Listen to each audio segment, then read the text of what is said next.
Well, hello there, everyone. Or no one, depending on who is watching this video, and whether or not I upload it.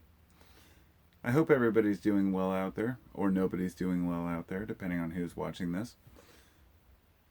My name is Carpo, or Joshua Orr is my official birth name. So, uh, I'm a weak human being with my own problems, my own issues, my own trying to discover who I am. And this video is going to be my somewhat opening up to say, it's somewhat of me saying, I'm trying to find who I am still, and I'm hoping that I can inspire others to realize it's okay if you haven't found out who you are yet. You know, I grew up with kind of I went through many phases, which is going to be part of what I'm going to talk about, but I guess I'll get there. I'll start with kind of a viewpoint that I wanted to really put down as the foundation here, which is finding out who we are is very difficult. We might think we know when we're younger, but as we get older, we start to see maybe some of the ideals we had, maybe some of the theories we had fall apart under scrutiny. Therefore, we have to rethink who we are and why we feel the way we do. And this discovery or this, epiphany that, oh, we never know is a lifelong path.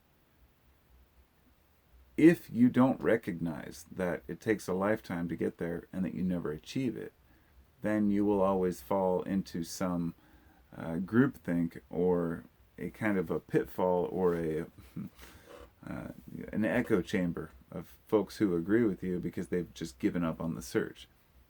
Now, it's important to note that consistently seeking truth and meaning down to every detail through your whole life is not the solution to this.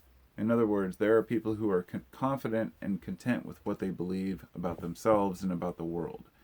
And then others who will say, oh man, you got to think outside the box, bro. You got to be like, let your mind be fluid and be more free thinking. And not realizing that the person has been that way and they've come to a conclusion that works for them. So, one of the main points I want to make here is that you cannot always be looking to some big answer or complex philosophical understanding about where we are and who we are. And this is maybe why I kind of shun away from ideas like life purpose or life path or even the idea of reincarnation, that you have some destiny to fulfill. It's something that I've pondered for decades. And I finally come to the 2 decades, but come to the conclusion that I think that it's really subjective to the individual whether or not there's some bigger picture to our lives. But if it helps you, let it help you. If it doesn't, move on.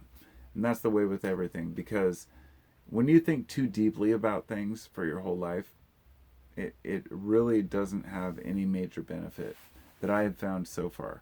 Now, with that note, if anyone out there has found that deep thinking and overly complicated, cumbersome language and being a what you would call intellectual has served you, then please explain why and how.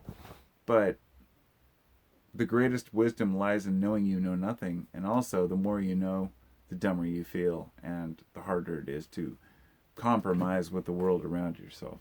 So you have to let go of some of these deeper understandings of things because it's too much.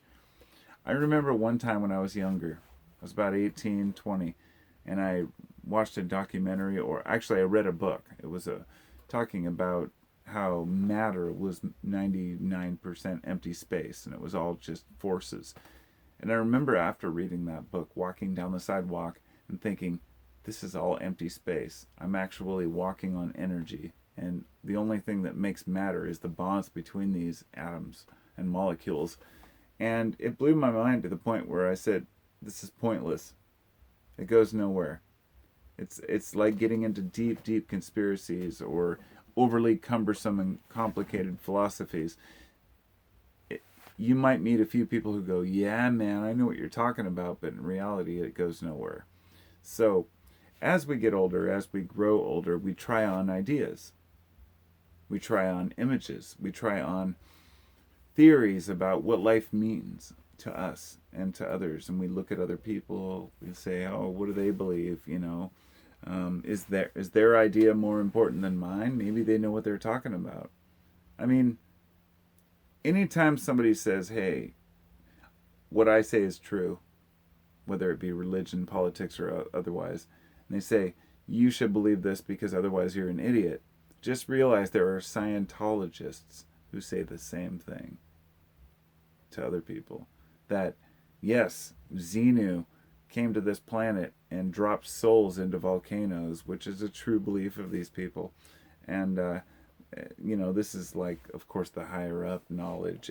I'm not going to get into religion, but Scientology is an easy one to attack because I can use that as an example without offending Christians, Muslims, Judaism, anything like that. Because religion does help people. I understand that. So if your life path involves religion, I don't see anything really wrong with that as long as you aren't looking down on others. But that is a completely different discussion. So we try on ideas, we try on images, we try on theories, and we see what works for us. And in that process, what we're looking for is a good community, good people. That's very difficult.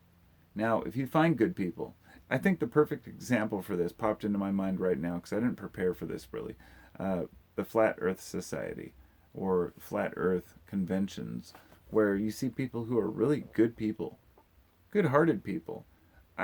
From even the simple documentaries I've seen, they're not menacing people. They're people who just want to find somebody they can relate to.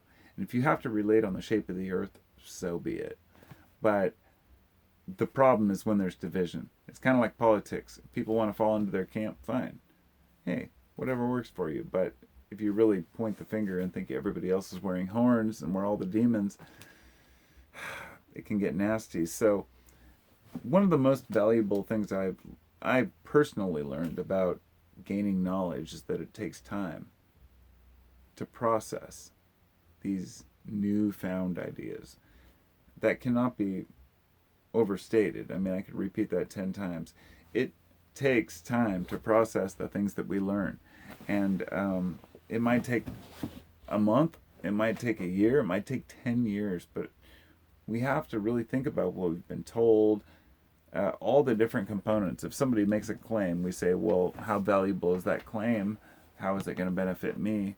And is this person just a lunatic that, has major obvious issues, and how much do we want to invest in it? I mean, how much energy do you want to put into other people's bullshit? So we've been pushed into this idea that there's a value in materials and stuff, and so we're always looking to gain the next thing. And so there's a lot of fooling out there. When people get fooled by a charlatan, they become more resistant to believing anything. And then we get to this point like we are now, where there's whole groups of people who their philosophy is nothing is really real, man. It's all just potential, like it's all intention. It's like, but how's that helping you? Are you building a community based on that? No. There are facts. There's the tree. The tree is made of wood. You cut that tree down, you can use that wood to build a house. Does it mean you're a killer of trees and a hater of nature? No. It means you're utilizing the things that were given to you. So there's a balance between this environmentalism as well as functionalism as a human being. Just like a termite not just digs in, makes mounds, but digs into the carpentry, in your own damn house. I had a discussion with someone the other day, and it was really hard for me to kind of define my position on this, but it was when my dog caught a rat, and they said, I feel bad for the rat, in essence. And I said, it was hard for me to say, so do I. I felt shitty. I felt like a jerk kind of posting it, because I realized it made it sound like I was laughing at a dead rat next to my dog, but it was her instinct to go catch the rat. And the rat is a nuisance and an infestation in my house or near my house. And I said to the person, well, what if the rat was infesting your house? What if they had babies in your house? And we talked about letting them go. I said that would be like torture because they die anyway. Point being that, do you kill mosquitoes? Do you kill ants? Do we kill termites that are eating our house? I just don't know. I mean, it's very difficult to navigate these things. So as the Buddhist, the idea of never crush an ant becomes a little more complicated upon closer scrutiny. So, I guess the truth and relative truth is subjective to a lot of people. We're all going to make mistakes. We're all going to be misunderstood. Um, I think what's important is who we associate with. It's a major crucial element in understanding who we are as individuals, is the kind of people that we attract into our lives and the kind of people we're willing to give time to, because there are some great, amazing people out there. Artists have a weird mindset. Most people I've met who are really creative tend to be a little awkward, and that's the beauty. There's no one philosophy that works for everyone.